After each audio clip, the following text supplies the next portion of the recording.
Hello students. तो students, आज हमको जो टॉपिक पढ़ना है वो है जेनेटिक कोड के बारे में, जो प्रोटीन सिंथेसिस का ही एक पार्ट है। जेनेटिक कोड सबसे पहले समझते हैं जेनेटिक कोड क्या है। We know central dogma of protein synthesis, there is DNA. From this DNA there is formation of mRNA. पिछले वीडियो लेक्चर में हमने ट्रांसक्रिप्शन के बारे में देखे थे, so that was transcription. We know double stranded DNA is there, and from this double stranded DNA, one strand it will be contributed for the formation of mRNA.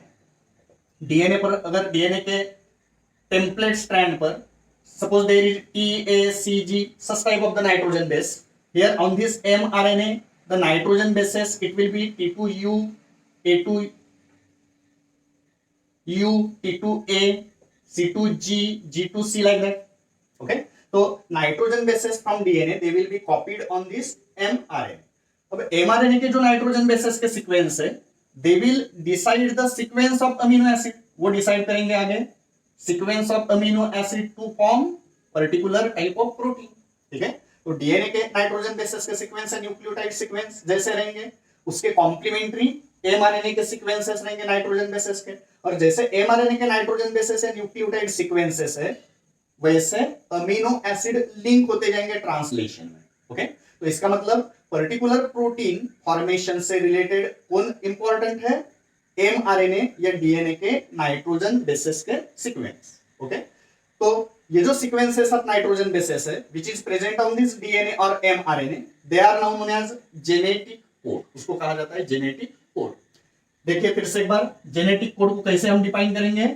A particular sequences of nitrogen base or nucleotide sequence which is present on DNA, जो ultimately कहा आएंगे on mRNA, जो क्या decide करेंगे, which will decide the sequence of amino acid to form particular type of protein.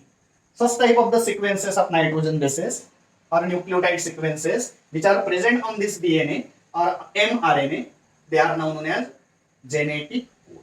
ठीक है बच्चों, तो ये होता है genetic code. Now we have to study certain characteristic features or properties of genetic code. So characteristics or characters of genetic code. Characteristics of genetic code. Genetic code में सबसे first characteristic feature, genetic code is always triplet. First characteristic feature of genetic code is that genetic code is always triplet. Genetic code is always triplet. Okay. So bachcho, we have to specify 20 different type of amino acid. Okay, and for that purpose, to code 20 amino acid, the number of nitrogen bases which is present on DNA or mRNA, it is of 4 type. DNA mRNA पर जो nitrogen bases के sequence है वो 4 type के हैं, A, U, G, C mRNA पर। ठीक है, ये 4 नाइट्रोजन बेसेस के सीक्वेंस को 20 अमीनो एसिड को स्पेसिफाई करना है। अब वो कौन से कॉम्बिनेशन में रहेंगे, तो suppose if we consider if they are singlet, मतलब एक नाइट्रोजन बेस को अगर हम एक जेनेटिक कोड या एक कोडॉन अगर कंसीडर करते हैं, तो total number of codon it will be 4।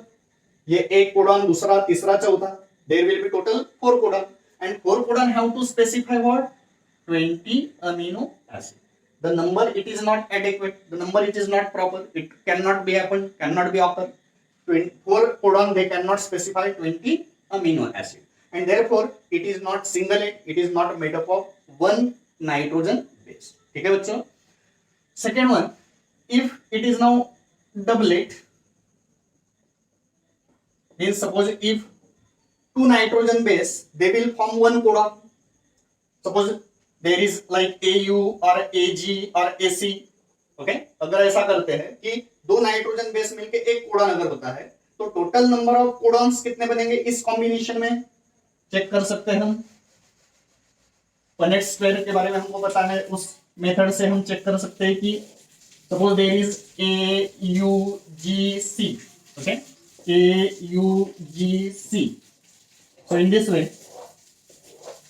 दो के combination में how many codons will be formed? Suppose AA here, AU, AG, AC, okay, so total 16 codon, okay, 4 into 4 doublet में 4 into 4 that is equal to 16 codon बनेंगे total, और 16 codon को क्या करना है, how to specify 20 amino acid. Again the number is not adequate, the number is not proper. 16 codon can not specify 20 amino acid. Okay, third option, if it is present in triplet, genetic code is present in the form of triplet. okay, मतलब AUG या ACG, okay, 3 nitrogen base मिला के एक codon अगर वो बनाते हैं, okay, इस पैटर्न से अगर कोडॉन बनाते हैं 4 नाइट्रोजन बेसेस और 3 के कॉम्बिनेशन, 3 नाइट्रोजन बेस मिलके एक कोडॉन, तो ऐसे में there will be possibility of formation of how many codons. So 4 into 4 into 4, यहां पर हम देख सकते हैं, कैलकुलेट कर सकते हैं. तो ये पहला कोडॉन लेते हैं, ये सेकंड लेते हैं, और इधर थर्ड लेते हैं, AUGC, AUGC, AUGC, AUGC, like that. Okay, ये थर्ड कोडॉन को इसको कंसीडर करते हैं. फर्स्ट पेयर में क्या आएगा बच्चों, देखो A and A, so A. Second में AAU, ओके, थर्ड में AAG, फोर्थ में AAC. ठीक है, तो एक स्क्वायर टोटल 16 स्क्वायर है, इन ईच स्क्वायर 4 कोडॉन, तो 16 में 64. Okay, so there will be formation of total now 64 codons. अगर ऐसा होता है कि 3 नाइट्रोजन बेस मिलके एक कोडॉन अगर बन रहा है, तो there will be formation of 64 codon, and 64 codon have to specify 20 amino acid.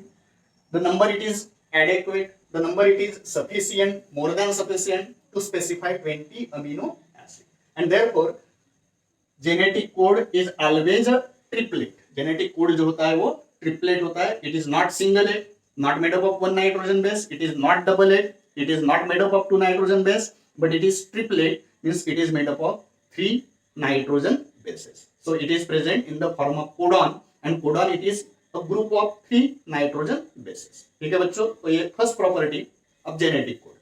ये जो टोटल 64 कोडॉन्स बनेंगे, फिर ये 64 टाइप के codons total sequence of amino acid को डिसाइड करेंगे टू फॉर्म द प्रोटीन, जिसको हम we can say dictionary of genetic code. Genetic code की ये डिक्शनरी है. ओके, टोटल 64 कोडॉन्स जो है वो रिप्रेजेंट करेंगे जेनेटिक कोड को. ठीक है बच्चों, तो in this way first property we discuss, genetic code is always triplet. ठीक है, दूसरी प्रॉपर्टीज, दूसरे कैरेक्टरिस्टिक फीचर्स के बारे में देखते हैं. Genetic code it is now universal. Genetic code is universal. Second property, genetic code universal का मीनिंग है बच्चों कि सपोज GGG ये एक कोडॉन है, and suppose that codon it will specify amino acid glycine. एक कोडॉन एक अमीनो एसिड को स्पेसिफाई कर रहा है, that is glycine. In case of suppose bacteria, bacteria में ऐसा हो रहा है, बैक्टीरियल स्टडी में हमने ऑब्जर्व किए कि GGG कोडॉन स्पेसिफाई ग्लाइसिन, तो that will be the case same for each and every organism from bacteria to human. Okay, तो सिर्फ बैक्टीरिया में ही ऐसा नहीं होगा, प्लांट्स में भी ऐसा ही होगा, बाकी एनिमल्स में भी ऐसा होगा, मैमल्स में भी ऐसा ही होगा, ह्यूमन में भी ऐसा ही होगा. Same will be the case with respect to each and every individual organism. Okay, तो जेनेटिक कोड जो है इट इज यूनिवर्सल. ओके, तो जेनेटिक कोड ये यूनिवर्सल होता है. Third property, genetic code it will have polarity. Genetic code में polarity होता है. It means genetic code it will have a particular direction. Say for example GUC, ACG, suppose these are the codons. We can say first codon, second codon. It means that first nitrogen base of GUC codon it is now present toward 5 prime. Okay, and third nitrogen base in this codon, it is present toward 3 prime. Okay, तो GUC में G जो है वो 5 prime की तरफ है, C जो है वो 3 प्राइम की तरफ है, डायरेक्शन जो है उसका फिक्स है. Okay, and therefore that property of genetic code, it is now known as polarity. Okay, so polarity, it will have our codon or genetic code have a particular direction. तो ये हो गई second or third property of genetic code. Genetic code, it will have polarity. Genetic code, it will be have non-overlapping nature. Genetic code is non-overlapping. Okay, तो देखो बच्चों, genetic code non overlapping है means actually क्या. Now suppose there is particular codon ACA, ACU, GCA. Okay, so there is 6 nitrogen bases. अब 6 nitrogen bases से कितने codons बनते हैं? So that is first codon and second codon. First codon it will specify 1 amino acid, second codon it will specify second amino acid. तो ये एक amino acid को specify करेगा, ये दूसरे अमीनो एसिड को स्पेसिफाई करेगा, ये एक कोडॉन, ये दूसरा कोडॉन. तो इसका मतलब है कि हर नाइट्रोजन बेसेस जो कोडॉन्स में है वो दूसरे कोडॉन के साथ में शेयर नहीं होंगे. ओके, पहला कोडॉन ACU, फिर खत्म हो गया पहला कोडॉन, फिर सेकंड कोडॉन लग गया GCA. ठीक है, तो पहला कोडॉन और दूसरा कोडॉन, इसमें जो भी नाइट्रोजन बेसेस है वो दो, एक ही नाइट्रोजन बेस दो कोडॉन को शेयर नहीं करेगा. ठीक है, तो ये नॉन ओवरलैपिंग है. सपोज ओवरलैपिंग होता तो पहला इसका कोडॉन बनता है ACU, ये एक अमीनो एसिड को स्पेसिफाई करता. ठीक है, दूसरा कोडॉन बन सकता था ये CUG. ओके, अगर वो डबल शेयर करता तो, और वो दूसरे अमीनो एसिड को स्पेसिफाई करता. फिर तीसरा कोडॉन बन सकता था UGC, ये तीसरे अमीनो एसिड को स्पेसिफाई करता. ठीक है, पर ऐसा नहीं होता. एक ही नाइट्रोजन बेस दो अलग अलग कोडॉन का हिस्सा नहीं बनता. ओके, एक ही नाइट्रोजन बेस दो अलग अलग कोडॉन में नहीं आएगा. ठीक है, तो that particular property of genetic code is known as non overlapping. ठीक है, आगे बढ़ते हैं. Next property, genetic code it is commaless. Genetic code जो होता है ये कॉमालेस होता है. तो जैसे हमने यहां पर दो कोडॉन्स देखे, ACU, GCA या CAG, like that. Okay, so these are the particular codon. Here it is 5 prime direction, it is 3 prime direction. Now after first codon, that is second, that is third one. Okay, ऐसे 3 codons है suppose. यहां पहले codon के बाद दूसरे, पहले और दूसरे कोडॉन के बीच में कोई भी एक्स्ट्रा गैप या डॉट या कॉमा या पॉज नहीं होता.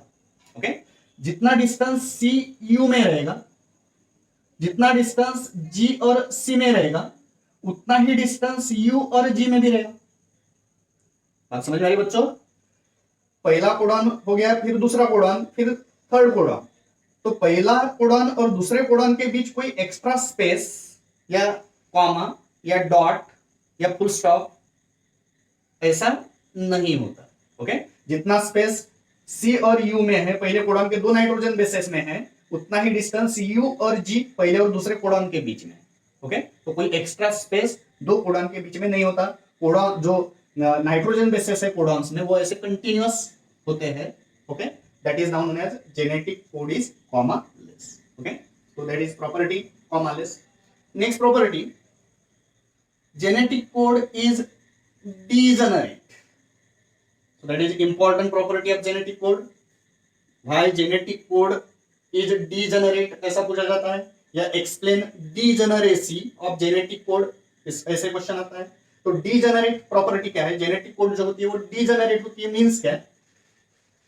देखो यहाँ in genetic code, suppose codon is suppose GGG, एक कोडॉन है, and that particular codon it will specify amino acid glycine.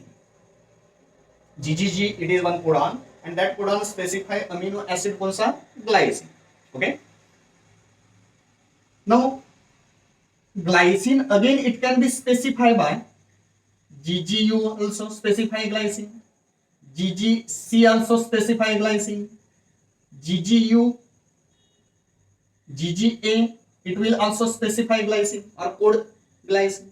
So glycine it is one amino acid, and that one amino acid it can be specified by more than one codon. एक ही amino acid को एक से ज्यादा codon specify कर सकते हैं. Okay, 2 to 6 codon, क्योंकि हमने देखे थे बच्चों की टोटल जो कोडॉन्स है वो 64 है और टोटल अमीनो एसिड उनको स्पेसिफाई करना है 20 अमीनो एसिड को. ठीक है, तो इसमें से 3 अगर छोड़ भी देते हैं, -3 कौन से है? टर्मिनेशन कोडॉन, स्टॉप कोडॉन जो किसी भी अमीनो एसिड को स्पेसिफाई नहीं करते, UAA, UAG और UG. ओके, तो बचते हैं 61 अमीनो, और अमीनो एसिड जो है वो 20 अमीनो एसिड. तो हर एक के हिस्से में अगर देखते हैं तो लगभग 3 अमीनो एसिड है. तो कोई अमीनो एसिड ऐसा रहेगा which will be specify by 2 और 3 और 4 और 5 और 6. ओके, तो single amino acid, one amino acid it can B specified bye more than one codon. Okay, we can also say many codons, more than one codons, 2 to 6 codon, they can specify single amino acid. Clear बच्चों? That is genetic code is degenerate or it is known as degeneracy of genetic code. Next property पर आते हैं. Genetic code is a non-ambiguous. Genetic code is non ambiguous. अब ये जो property है बच्चों, it is somewhat reverse of degeneracy, opposite of degeneracy. Okay, समझने की कोशिश करते हैं नॉन एम्बिगुअस नेचर के बारे में. जेनेटिक कोड एम्बिगुअस नहीं होता, कैसा होता है? नॉन एम्बिगुअस होता है. ठीक है, now suppose there is particular amino acid is there. फिर से वही एग्जांपल लेते हैं.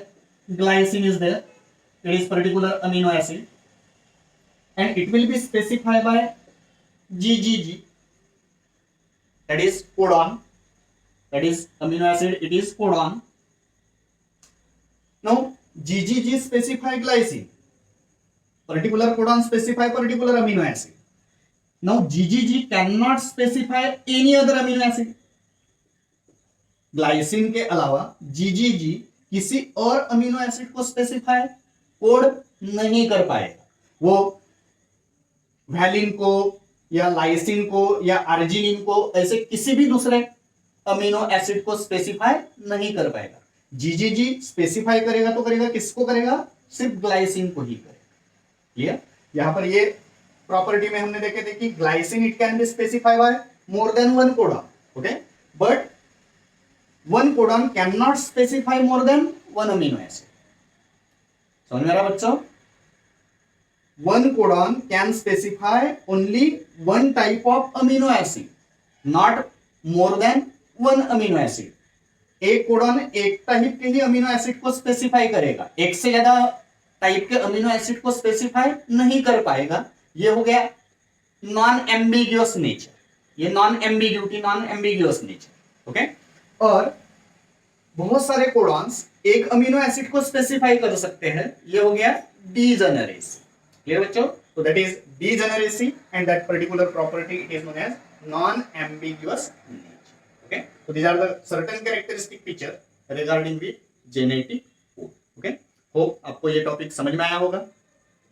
फिर से नए वीडियो के साथ मिलेंगे और आगे के वीडियो में हम ट्रांसलेशन प्रोसेस के बारे में देखेंगे. ओके बच्चों, थैंक यू फॉर वॉचिंग.